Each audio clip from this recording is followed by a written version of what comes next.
In this episode of the Global Leadership Podcast, we'll be talking about mental health and suicide. If this is anything that you're struggling with, please reach out for help. We'll provide some additional resources for you as next steps in our show notes.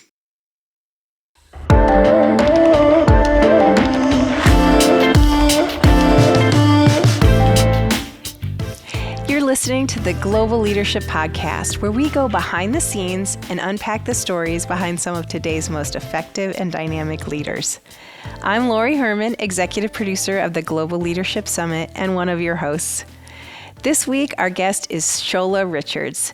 Shola is a best-selling author and sought-after workplace expert. He is founder and CEO of Go Together Global and a recognized authority on workplace happiness and engagement. But before we dive into that conversation, I just wanted to remind you that we are here doing this podcast because we want to help you get better in your leadership and help you grow. We want to hear from you, so please leave us a comment and let us know any topics that you want to hear, questions you might have, or guests you'd like us to invite.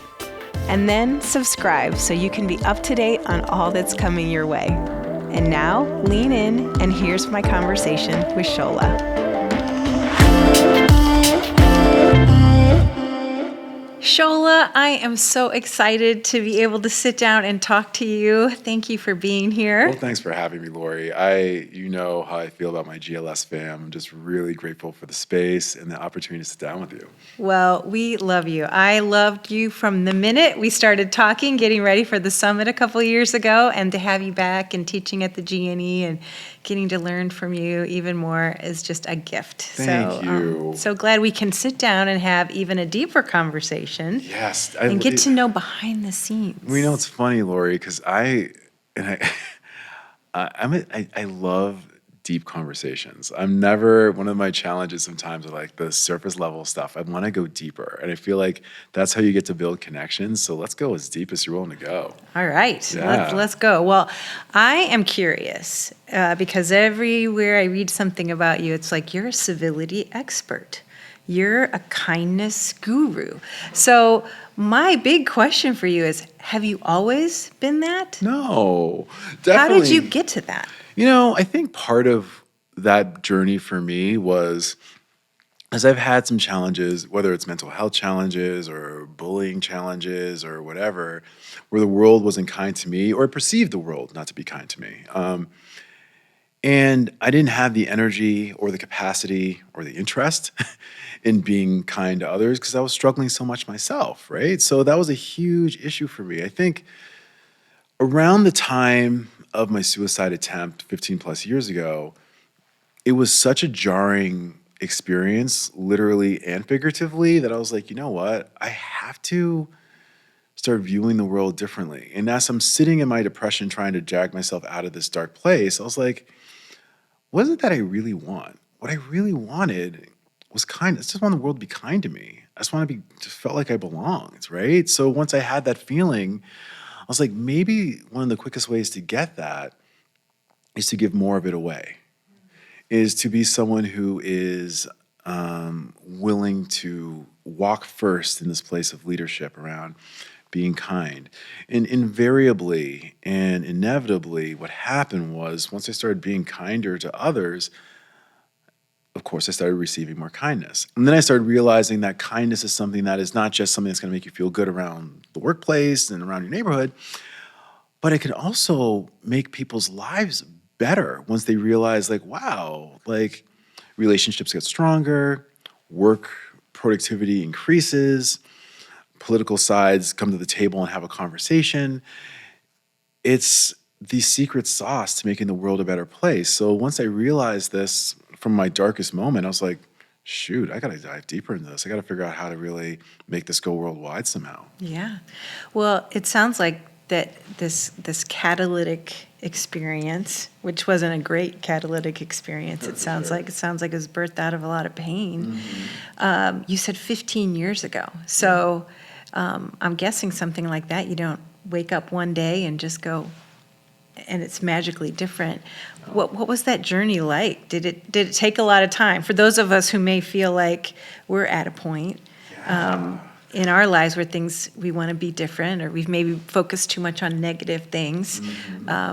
Tell us a little bit about how you stepped into this, because 15 years later, you exude joy and kindness at every turn, but I'm guessing it didn't happen right away. No, I'm so glad you asked that, because it's like it could easily turn into like a made-for-TV movie. Like I'm driving on the freeway and I attempt to take my own life, and I came into traffic and I'm like, I'm gonna change the world. And no, the story was far less sexy or interesting or, quite frankly, hopeful. It was sad and in moments really pitiful. I spent months after that in bed, just eating fast food and gaining a lot of weight, and days, if not weeks, without going outside, not brushing my teeth, not showering, like really dark stuff. It's funny because I have two daughters, so like every single Disney princess movie I've watched, Frozen 2 had such an interesting thing in it that I didn't realize when watching it, because it was so much later than my suicide attempt, I had to do to pull myself out of it. So like Princess Anna is having a fight with Princess Elsa, and they have a falling out, and Anna's in a dark place. And the one thing that she said, of course through song, because it's Disney, was like, I just need to do the next right thing.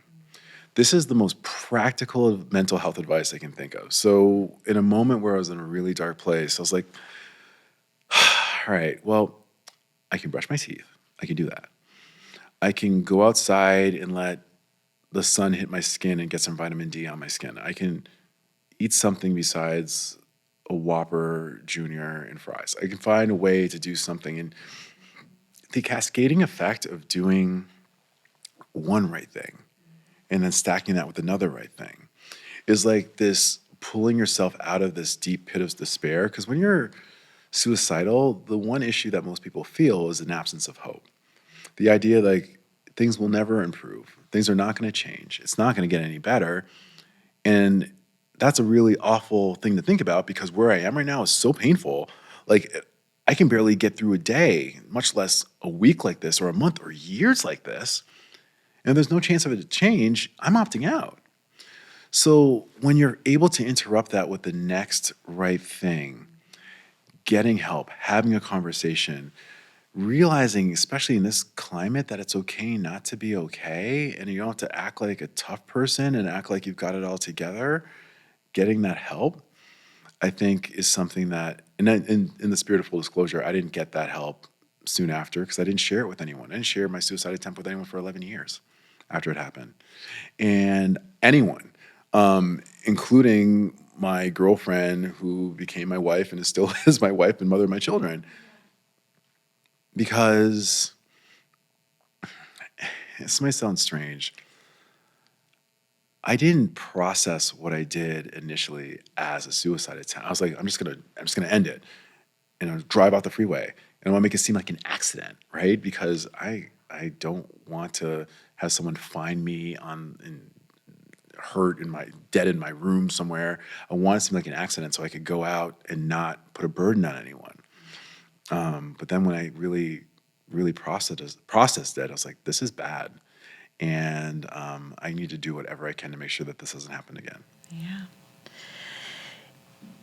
I know we're talking about it almost lightly, but my heart is just so sad that you had to get to that point. I know you talked about it. A lot of it was driven by a toxic work environment and other people. And yet to get to that desperate point and then to live in it for so many years alone. I'm sad that you had to do that, but what...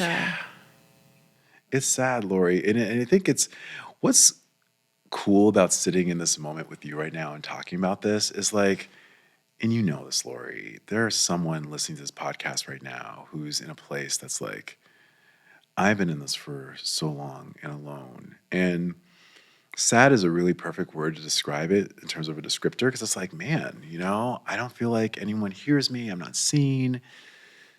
But that's why the importance of having a network of people who can support you and help you. And even if you don't have that, and honestly, I didn't have it at the time, like whether it's, no pun intended, a podcast that you listen to or a book that you read or something that can allow you to realize that you're not in this struggle alone.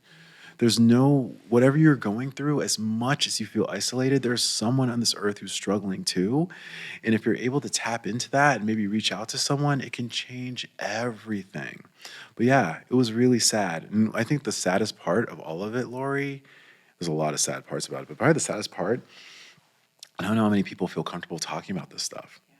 And I think the only way that we get past this is that we get more comfortable normalizing these conversations around mental health so that we can then help someone. We saw someone with a broken arm. We wouldn't be like, oh, that's weird. Broken arm, weird. Yeah. We'd actually be like, oh my gosh, what happened? Yeah. How can I help? Do you need anything? Same applies. Well, you're giving, one, you're an example of hope, Thanks. And you're making it safe just by your vulnerability and sharing that, making it a safe place for people to be able to have that conversation with you, and also being an example of someone who's got the courage to speak that. I've been so fortunate to be able to hear you teach at the summit, and then now at the Global Leadership Next event, the GLS Next event. And you told a story at the summit. Well, first off, it seems like you've been really influenced by your parents. Oh yeah, they're You've amazing. had some amazing stories of things that your parents have taught you. And I really loved the story that you told at the summit and was wondering if you could share it here about the buffalo. Would you share the buffalo story? Oh, sure. And I would love to just hear how your dad has influenced you, because you've told a couple different stories about the influence that he's had on you. So Yeah. parents do that. Oh my and gosh, absolutely. Would love to hear some about that. Thank you for bringing that up. My dad is just a great dude, man. He's it's so, I know he's with me past, after a valiant battle with colon cancer relatively recently. And I think about him all the time in his lessons. He was a college professor, and he's like the most charismatic human I've ever met. So a lot of the way he would explain things were through stories and parables, and for me, that's kind of how I learned things. So when I was shortly after my suicide attempt, and again, didn't share that with anyone for a while, but my dad is super in tune. And he knew I was depressed. So shortly afterward, I was at home being visiting my parents in Massachusetts, and he knew that I was just not myself. And he called me in a voice. He said, Shola. My dad's such a great guy. And he said something so powerful. He was like, Shola, I need you to be the buffalo, not the cow. I'm like, Dad, what are you talking about, man? I'm struggling. Give me African riddles? What is this nonsense? Like, Shola, listen to me, boy. When a storm comes, boy, what the cow does instinctively is it turns away from the storm, boy, and it tries to outrun the storm, but all it does is prolong its time in the storm and prolong its suffering. Foolish cow! But the buffalo, boy, what the buffalo does, he turns to the storm knowing discomfort is waiting for him. And is it hard? Yes, boy. Is it difficult? Yes, boy. But two things happen because the buffalo persists. One, because he keeps going, his time in the storm is shortened. And secondly, my son, because he did what was hard and necessary, he's been made stronger by the experience. Be the buffalo, my son, not the cow. When he told me that, Lori, it took me a minute for me to kind of think about that because, I wasn't super sharp back then with that stuff. But looking back on it, it's like everything that I thought I was avoiding, that I could run from, difficult conversations, my mental health challenges, relationship issues, my health, avoiding these things and thinking by running from it, all it did was prolong the time in the storm, and I was in it for longer and longer and longer than I needed to be. If I just stopped in my tracks and turned into it, knowing the discomfort is real initially, it's going to be hard, but by going through it, my time in the struggle will be way shorter than trying to run from it. I've applied that to almost every area of my life when things get hard. And in fact, I think one thing that leaders probably should do is learn how to increase their pain tolerance and their willingness to deal with things that are uncomfortable. The sooner you do that, the better you will be for the challenges ahead. There's a lot of people like, ooh, it's uncomfortable. I don't want to do it. I don't know if you get to opt out as a leader. Uncomfortable stuff is part of the role. Let's go. And part of it is understanding that if you truly want to get to the other side, you're going to have to push through some discomfort to get there. Does that take discipline or specific rhythms that keep you kind of living in that way of attacking, pushing, Yeah. persevering? What kind of things do you do in your life to kind of keep you focused on a life like that? I think courage is really it. So I often do things that are like micro experiments to help me to become uncomfortable more often. I take cold showers. A lot of people are like, There's yeah, some science okay, to that. I'm not doing that. Yes, there's a lot of Yeah. science behind cold therapy. So the idea is that I would go into the shower and I would turn the dial all the way to cold and I would get in. Most people are like, yeah, no, I'm opting out. But the thing is, there's very few things, it is as miserable as you think it would be, okay? So it's not like that's like, oh, I've done it, it's joyful, it's amazing. It's terrible. But what's really cool about it, no pun intended with the whole cool thing, is that once you do it, like you will get to a place when you're in it and you've beaten it. You're now at a place where it's like, okay, I can go. Instead of doing this like dance outside the shower where you're completely naked, like, should I go in, go out? Like you just jump in and like, I'm gonna do this. And the funny thing is, once you do that, the day-to-day challenges, like I got a really difficult client I gotta deal with. It's not gonna be harder than the shower I just took. Is that why you do it? Absolutely. You 100%. take a cold shower just to say, I conquered that, I can conquer anything. And else it's a today. beautiful way to start your day. If I can do that, what could be scarier? Oh my gosh, I'm worried that this person is a very difficult personality to deal with. More difficult than a 10-minute ice shower? No, it is absolutely not more difficult than that. I mean, and that's a really powerful mind shift when you start increasing your pain tolerance. Like, this is uncomfortable. I've beaten that. And the one cool thing is like when you beat an excuse once, that's all it takes. And then your excuse has no power over you at all. You're so intentional. I love that. It's weird because it's like it's so like the antithesis of what it used to be. Yeah. Yeah, it's like But what growth? My goodness, if you haven't always been like that. no. What shifted? I think I realized like I'm a student of success, meaning that like I'm a student of successful people. Like I look at what successful people do. And it's funny, like most successful people when they share their thing, it's not like, yeah, I just sleep on the couch all day and kind of like, play some video games in my boxers and then like, maybe order some like DoorDash and call it a day. And look at my life. Amazing. Like that's not a thing. It's often like I wake up early, I meditate, I clear my mind, I do breath work, do a lot of gratitude stuff. I move my body for a consistent amount of time every single day. I plan my day to make sure that I'm able to have blocks in my day to do deep work. Like these are the things that successful people do. And if you're looking at it, like for me, it's like, well, shoot, if that's what they're doing, like, why would I? No, I don't need to do any of that stuff. I'm doing my thing. Like, what do I? I don't know nothing. I know nothing. Why in the world would I try to be like, no, it's fine, Mr. Multi-millionaire. I'm just going to go ahead and figure out what I'm doing as a 1,000-aire that I am. Like, instead, it's like, hold on. Like, they're doing something that could be really useful. I am going to trust the process and see if I can do more of what they're doing and seeing if that brings results. Why would I try to do something else? All those mini experiments Exactly. that you're doing and Exactly. you're learning. And some work, some don't. I Yeah. mean, it's like, but it's definitely worth a try. It's Yeah. always worth a try to see if it works. So a couple things that are just, I'm dying to know. Of So course. you've already shared that you conquered the cold shower. It sounds like you're conquering no sugar. That's- Is that the thing? What's the one thing you're working on now? Maybe the most important of all, quite frankly, is my sleep. For leaders, hearing the sound of my voice, sure, the cold showers, sugar, sleep is where it's at. Like the idea of really prioritizing rest and sleep. I tend to have pretty busy days, not unlike anyone hearing this podcast right now. And sometimes I'm like,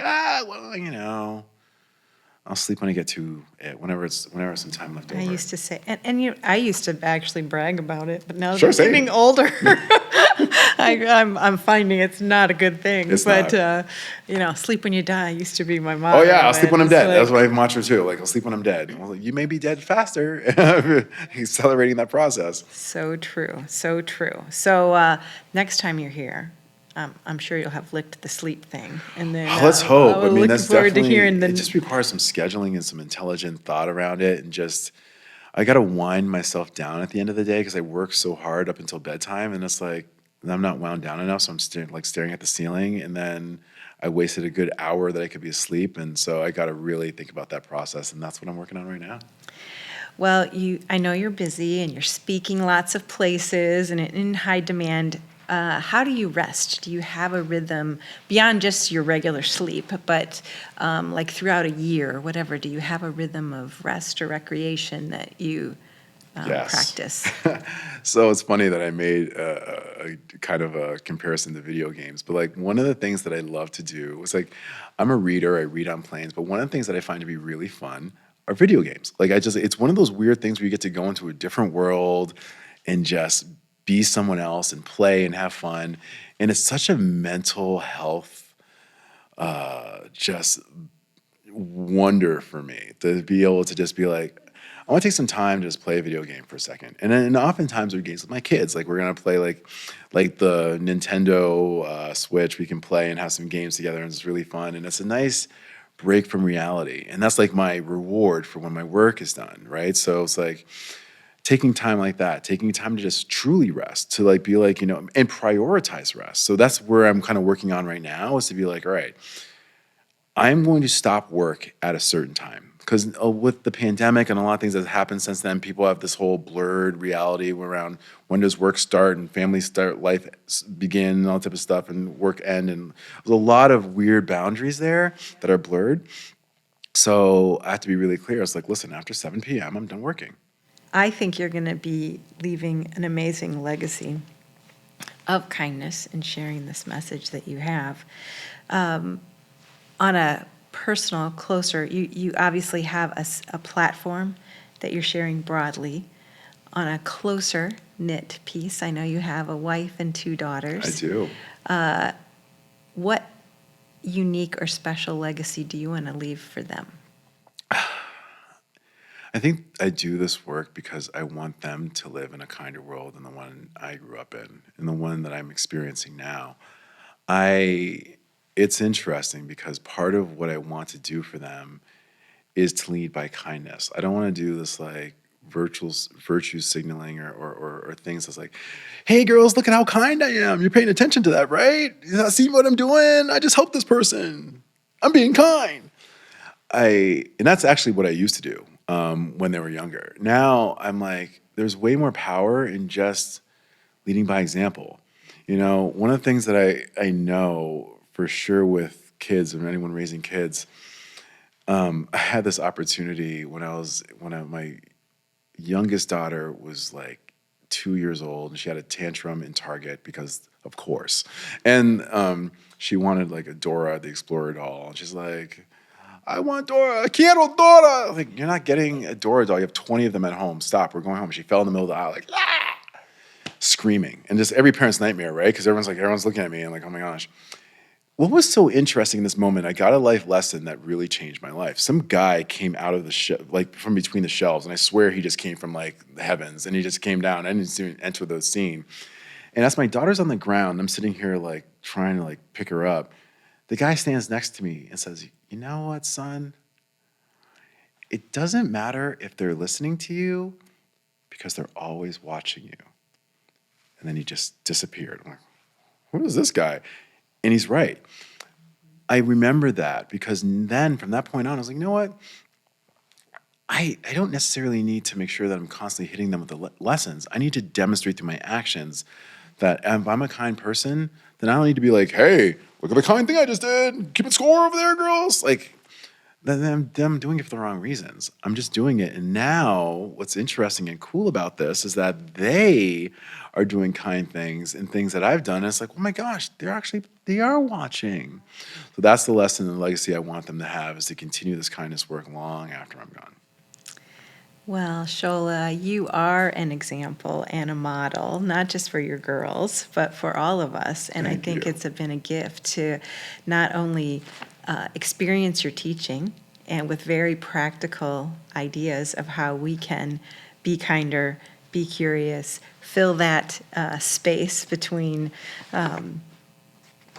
stimulus and response. Yes. Yeah. Fill the space between stimulus and response by not reacting. Yeah. And you give us something great to live up to. And I'm grateful for you and grateful for your teaching. Thank you. And thanks for sharing behind the scenes and letting us see a little more inside of you. I so appreciate the opportunity, Lori. Thanks for having me. So honored to be on this podcast. And this is a great example of you as a host, just creating an environment that allows the best to come out in the folks who get to sit across from you. So thank you. Really appreciate you. Thank you, Shola.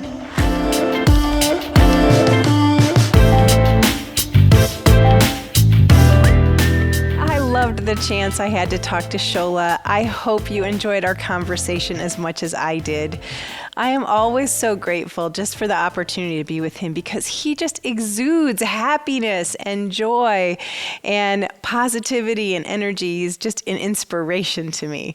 Shola really is an example of someone that I want to be like. He deals with people with kindness, and I especially appreciated our conversation about doing hard things and how he likes to tackle one thing at a time. What a great advice to just focus on one thing. And I'm definitely going to be working on my sleep just like he is. So what are you thinking of? What do you need to be working on? What's your one thing? Well, here at the Global Leadership Network, we want to help you grow in your leadership. And so please join us for our 2-day leadership event, the Global Leadership Summit, on August 3rd and 4th. It's like summer camp for leaders. Just focus on what you're on your own self-development. It's a great opportunity to do that. So you can go to globalleadership.org for more information and to register. We hope to see you there, and especially next month on our podcast. Until next time, keep leading right where you are and keep getting better.